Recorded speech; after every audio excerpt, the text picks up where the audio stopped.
To me, the bar is fear, and how strongly do people feel fear? There are a few people that I coach that just don't feel fear at all. And frankly, with them, we have very tactical conversations, but they're the minority. The most feel fear to some degree. Some feel it a lot, some feel it less.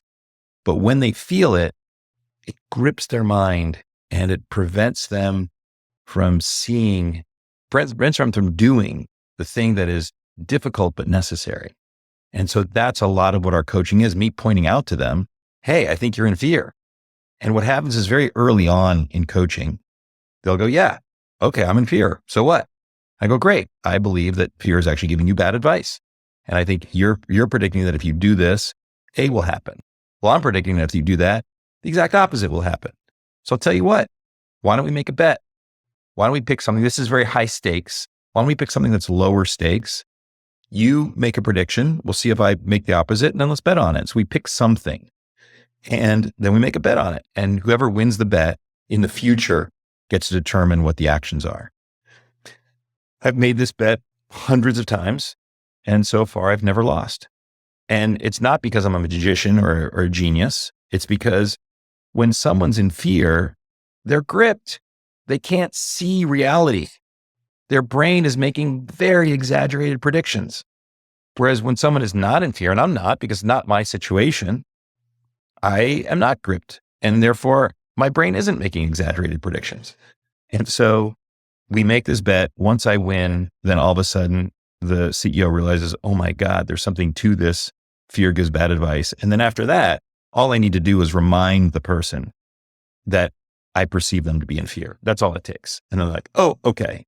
And then they go ahead and do the thing that they feel fear about. And then of course, later they come back to me and said, Matt, that was magical. It worked so well. And yeah, I mean, I'll give you examples. The most extreme is when a CEO realizes that there's a problem in the business and they haven't told their board yet, and their board doesn't know. And remember, their board is their investors, and they have another round coming up. They know they're going to have to raise money in another 6 to 12 months. And they need their current investors to participate in the upcoming round. Otherwise, outside investors won't.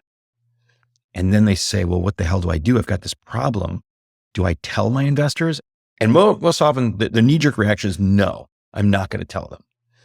And then I say, well, I think that's fear. I think if you actually tell your investors, the exact opposite of what we think is going to happen is going to happen. You think you're going to lose their trust. I think you're going to gain their trust. And so if we've done this fear exercise before, they do it. They share transparently with their board all the problems and say, and I'm excited to tackle these problems. And every single time that's happened, the board members have said, this is fantastic. I love this honesty.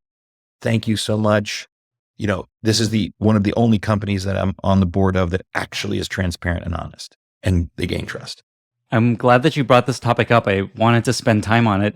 And so just to double click a little bit into it, just kind of to summarize your advice here, if you feel fear, which you may not recognize you feel, the advice is do the opposite of what your brain is telling you to do, right? Generally, I mean, check with someone. Don't just randomly like, I feel fear crossing the street, crossing a crowded highway, and then go, oh, that's fear talking. I should cross the highway anyway, and then get hit by a car. No, that's not what I mean. I don't mean physical danger. I mean things that we perceive to be danger to our egos. But the easiest thing is just to check with somebody else who's not in fear, because they will be able to see clearly when you can't. I was working through your curriculum and you pointed out that you found a way to express to somebody that they are in fear. I think it was your wife that kind of like iterated on how to give you a feedback that you're in fear, where you didn't get defensive, it like got more fearful and angry. And can you talk a bit about that? Yeah. So we iterated. I at times feel anger and I act on that anger and I don't even realize I'm in anger. So I wanted her to let me know. And so she would say, at first she said, you're in anger. And that just made me feel accused and made me go into more anger.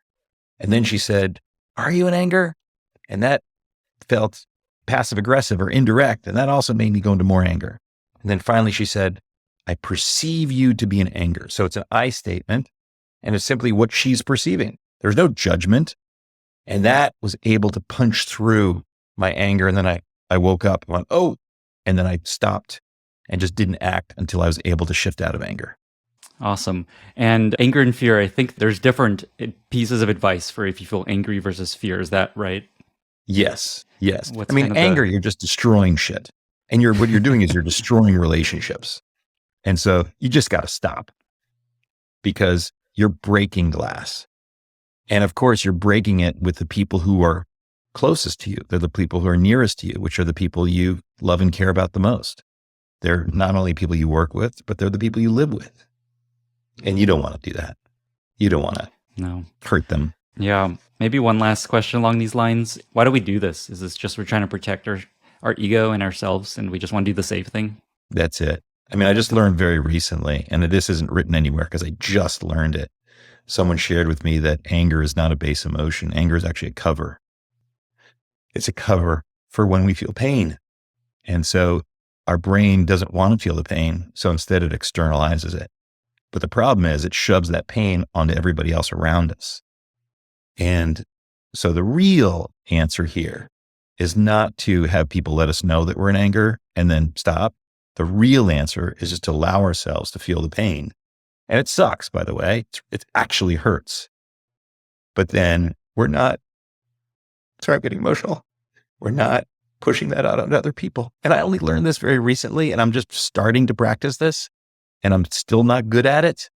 But I'm now, at least sometimes, not going to anger.